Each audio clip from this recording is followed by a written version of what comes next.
Good evening and welcome to the Concordia Seminary Call Day Draft Special. Andrew Asp here alongside PJ Arsvold. And PJ, it's sure shaping up to be a historic call day. Oh, it really is, Andrew. And streamers will have a whole new meaning this year, as we will all be streamers. Live streamers, that is. This year, the seminary is hosting its first ever virtual call day service, where students, faculty, and friends alike will be able to stream the service. And Andrew, we have all the essential analysis and breakdowns of this year's class that any fan of Call Day could ever want. That's right, this Call Day Draft Special is your all-access pass to get you ready for all things Call Day. But before we get into the picks, PJ, here's a message from our sponsors.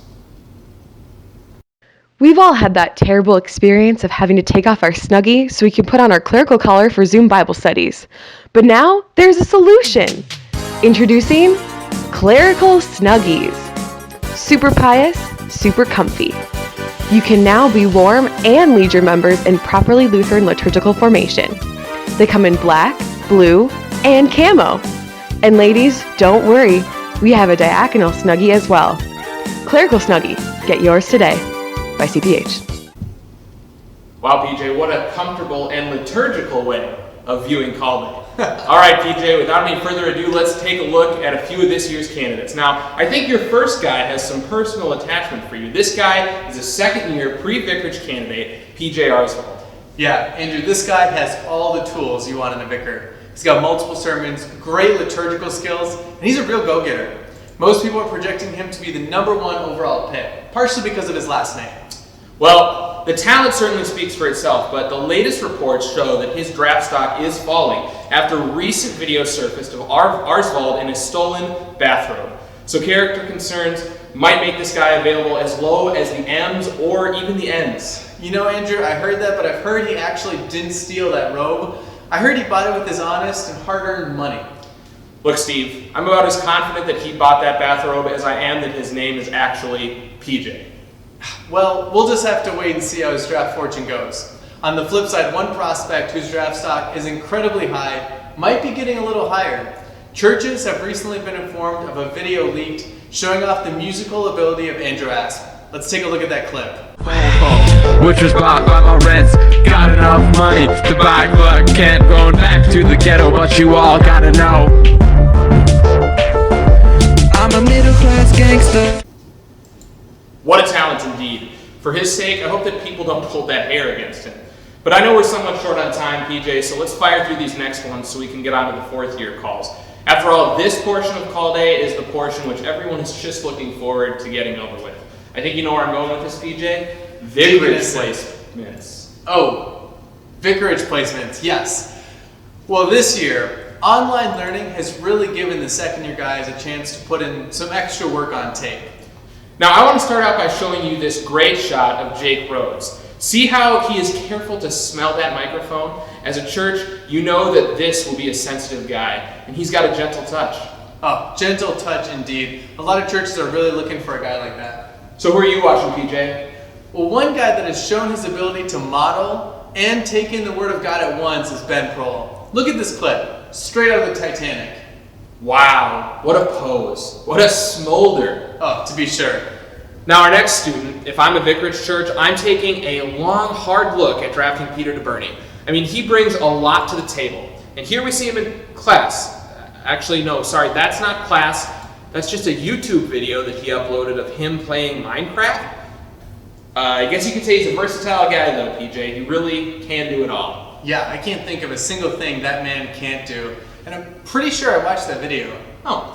See, and one thing that we've seen from these guys too is an awareness of when to pause their cameras. A few prospects have shown exceptional ability to only pause their cameras in ideal positions. Here, Adam Flanick demonstrates that he wants everyone to know his nose has an itch and he has taken care of it.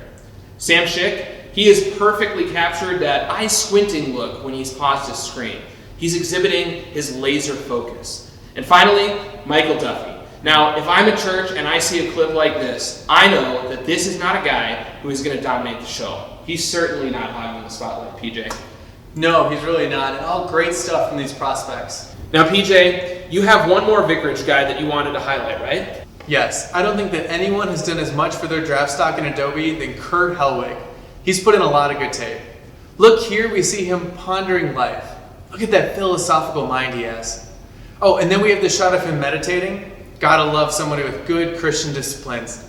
And here are my favorite two. Kurt shows the awareness here to only show his chin. This is a confident guy that can demand your attention without eye contact. He doesn't even have his eyes in the shot. What a move. And then, look at the stare. Oh man, this screams Bond-themed sermon series poster. What's not to love? Wow, a great prospect and highly coveted. In a godly way, that is. Excited to see where he goes on Tuesday. Next, we have a couple guys coming out of the RAARP program. Yeah, Jeff Gibbs is a guy who a lot of people are very high on right now. And PJ, he kind of came out of nowhere. I mean, his draft stock is rising right now, and he'll definitely be available next year. Now, most projections show Gibbs landing somewhere in the early to middle of the first round, and he would be a perfect fit for Wrath of God Lutheran in Nowhere, Kansas. However, there are some reports coming out of the English district that St. Matthew's Lutheran Church would be willing to trade as much as 65 hymnals and a third-grade Lutheran school teacher to jump up and grab him. Andrew, that seems like a really high price for an exegete, if you ask me. Well, I'd say so too, PJ. Maybe more of a practical guy then is who you'd be looking for. Yeah, for my money, Gail Byer is the hottest commodity coming out of the RAARP program this year. PJ, judging by that picture, you can say oddity again. Byer has all the intangibles. The voice, the hair, the golf cart. He's everything you could ever want in a budding pastor. Now, most people have Byer projected to come off the boards when they're calling out the Bs, which is exactly where Shady Acres Nursing Home is slotted to pick. And honestly, Andrew, I can't think of a better place for him and his milk truck. Boy, there sure are some promising candidates out of the RAARP program this year, PJ. But of course, there's one reason that the majority of people are planning to tune into Online Call Day. Dr. Nielsen's jokes. No. Oh, you mean the fourth year calls? That's right, and as always, these guys are sure to show up in style. I don't know about that, Andrew. Reports are that most candidates will be sporting a Thrivent t-shirt during the live stream event. Although John Crowless is sure to be wearing a tasteful jean jacket. Always keeping it fresh, that guy is. In another developing story, post-vicarage student Paul Horschmeyer has been skyrocketing up draft boards in recent weeks after churches realized that he is the only one in this draft class who can withstand a pandemic and still have a great head of hair. Great hair indeed. This guy is sure to be the only one who doesn't look like Sasquatch in all of their online Bible studies. And speaking of another post-vicarage student whose stock is rising quickly, Jake Bidet seems to be skyrocketing up the mock draft boards. He really is, Andrew, and most churches are citing his work in the IT department, hoping that he'll finally be able to kickstart their live stream services. Makes a lot of sense, but I just hope he goes to a situation where he can thrive. I mean, I've heard of 2 churches this year, PJ, that don't have any internet in their towns. That's true, Andrew, but let's be honest, I'm projecting that those churches are probably going to draft a Fort Wayne guy. That's probably true. We also do have a report that for the draft, Dr. Nielsen will be playing laugh tracks to compensate for the lack of attendees to laugh at his jokes. Oh man, I can't wait for that. And I can't wait for Call Day. That's all the time we have today for our Call Day Draft Special. We want to thank you all for joining us, and don't forget to tune in tomorrow, Tuesday, April 28th at 7 p.m. for the actual online Call Day service. And don't forget, all Fort Wayne candidates this year are simply second-round picks. Have a good night, everybody.